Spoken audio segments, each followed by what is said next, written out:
Now, I feel like I've gone on a real journey with this movie, and it's only been out a few days. I remember seeing the trailer and I thought it looked pretty good. I loved the way that it looked and the time period that it was set in, and then when it came out the other day, it was getting absolutely slated and just having memes made out of it. So I was skeptical going into it, thinking that my initial judgment from the trailer was off. However, now, after leaving the cinema, I've been left somewhere in the middle, but leaning more towards my first impressions after the trailer.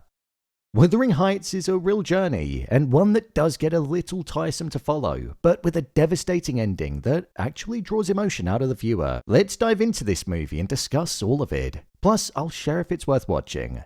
Here is a review of Wuthering Heights and the ending explained. Just to let you know, this video will contain spoilers. My review of the movie.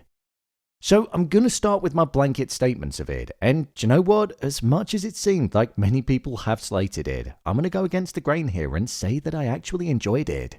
I don't know if it's just because I'm a sucker for a love story, but that ending had me welling up. Yeah, I did think the third quarter of the movie got a little bit boring and repetitive, and at points I did feel like we were just watching a time lapse that went on and on and on when Cathy was with Edgar Linton and we were just seeing time passing by. And even when we were watching Cathy sitting there mourning the fact that she couldn't be with Heathcliff and Isabella was. But when we got through that trench, the ending felt extremely rewarding and it pulled on my heartstrings massively.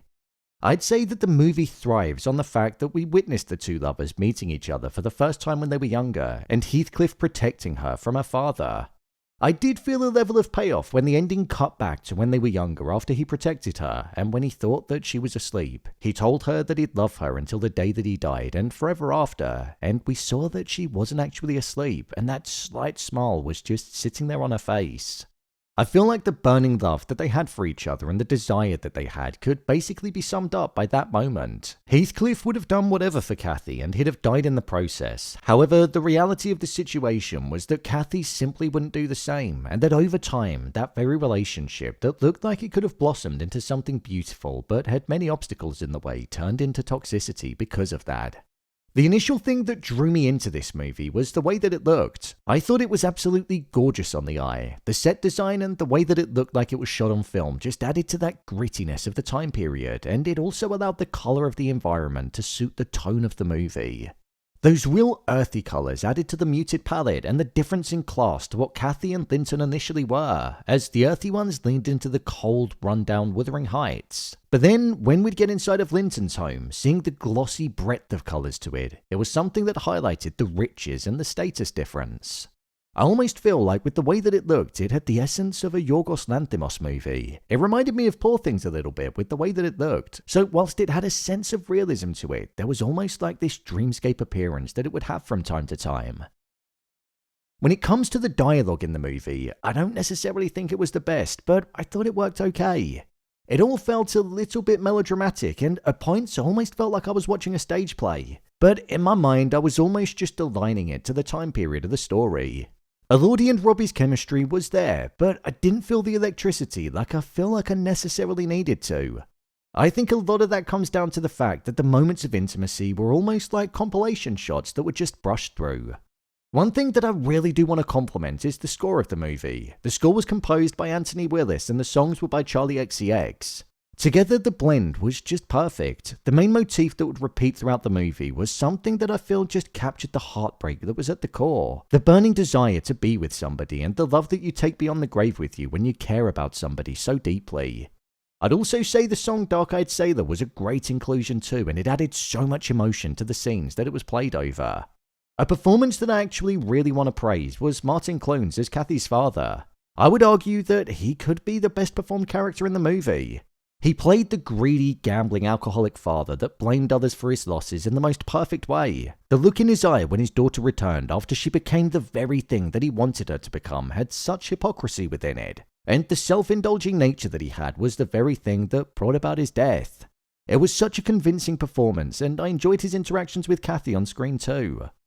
As I said earlier, there were parts of this movie where I thought it was absolutely boring. That entire third quarter where we had Heathcliff and Isabella acting really weird. Nelly burning the letters, and it just feeling like Cathy was pining over Heathcliff was very tedious. And throughout the entirety of that section, I just couldn't help but think to myself, just leave Linton and be with Heathcliff. However, she never did because she cared more about the status that she had and the fortune that she was enjoying.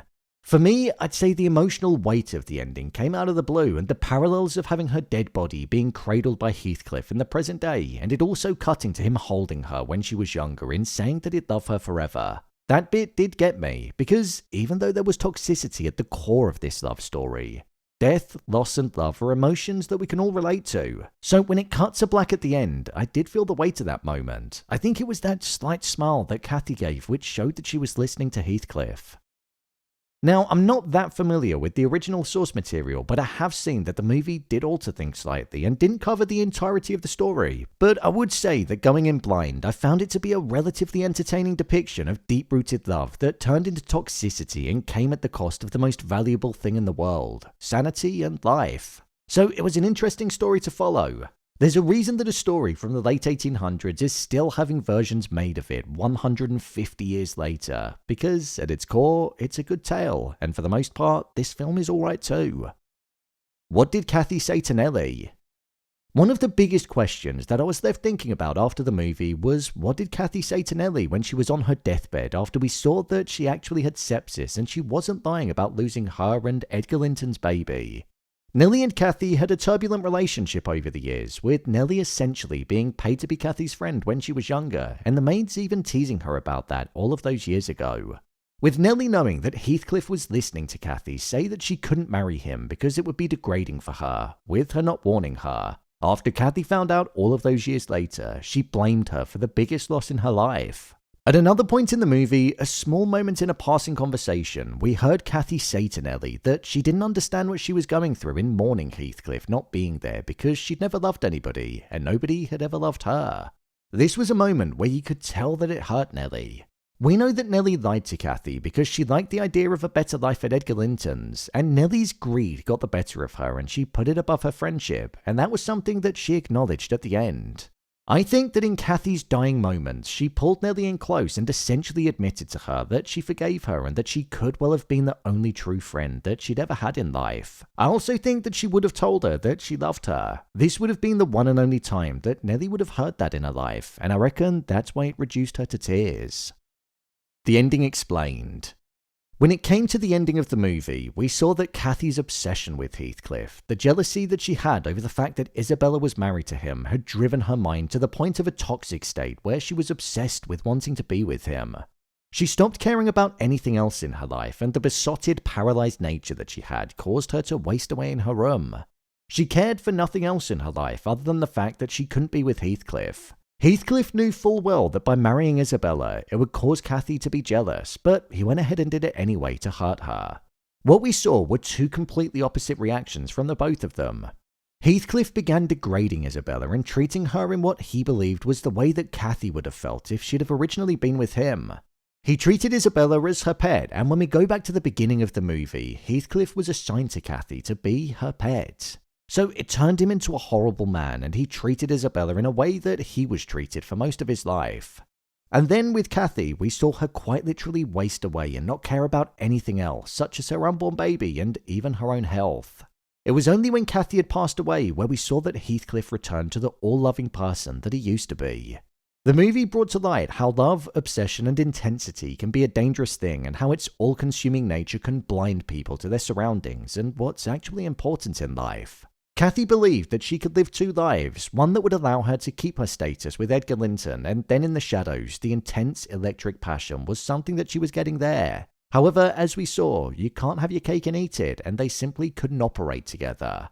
Whilst the ending of the movie makes it out to be a sad love story, the reality of it is, it was toxic, and if Cathy had loved Heathcliff as she made out like she did, then she would have walked away from Linton.